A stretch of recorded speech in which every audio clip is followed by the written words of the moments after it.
Welcome back to the channel. Today, we are diving into the latest happenings in the Bates family.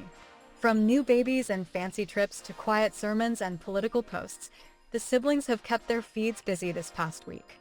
Some moments felt genuine while others looked a little more staged, but either way there is plenty to talk about. Let's get started.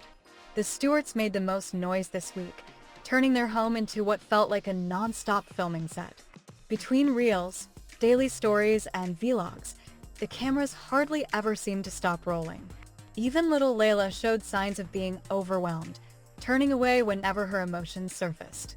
Baby Navy Kate was introduced with plenty of attention, with Evan presented as the perfect dad and Carlin celebrated as the devoted mom. There were staged tears, a $2,400 Prada diaper bag given as a push present, and constant reminders that Carlin endured an unmedicated birth. Zaid, whose speech struggles have been mentioned before, was also filmed while trying to say his sister's name.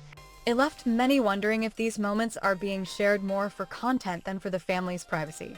Katie and Travis Clark also found their way into the spotlight.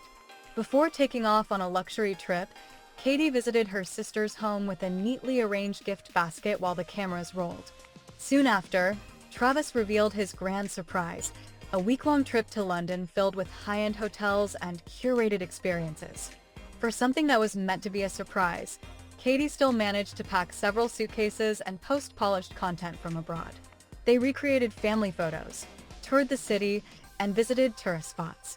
Some couldn't help but note the irony that while their mom Kelly Jo once had similar opportunities as a teen, she later raised her children under strict rules that limited such freedoms.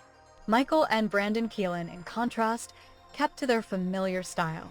They released another vlog, sitting behind their TV trays and talking for about half an hour. Brandon's message began gently but quickly shifted to heavier themes, touching on civil wars and spiritual battles. Michael softened the tone by celebrating Brandon's 36th birthday and expressing her love for him. Aside from a few supportive likes from Esther and Zach, the video didn't attract much engagement. Still, Kelly Jo praised Brandon as a man living a life set apart. Meanwhile in Florida, Alyssa Webster turned her focus toward politics, especially following the passing of Charlie Kirk. Her posts were filled with patriotic imagery, from red, white, and blue photo shoots to dramatic soundtracks and dystopian-style filters. She shared journal notes about removing sin and remaining at war with the devil, while proudly announcing that John had spoken at church about Kirk's influence. The tone was intense, but Alyssa balanced it with lighter touches too.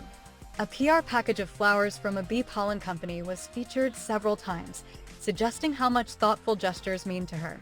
She also modeled affordable patriotic t-shirts and shared her signature heavily filtered selfies. Zach and Whitney chose to keep things closer to home. Their posts included family meals, outings with the kids, and steady promotion of their boutique and side projects.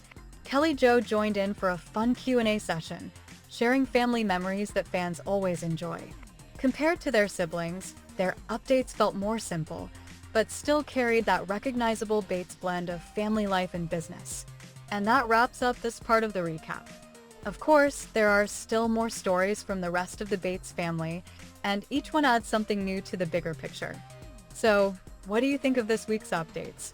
Let us know in the comments below and stay tuned for part 2.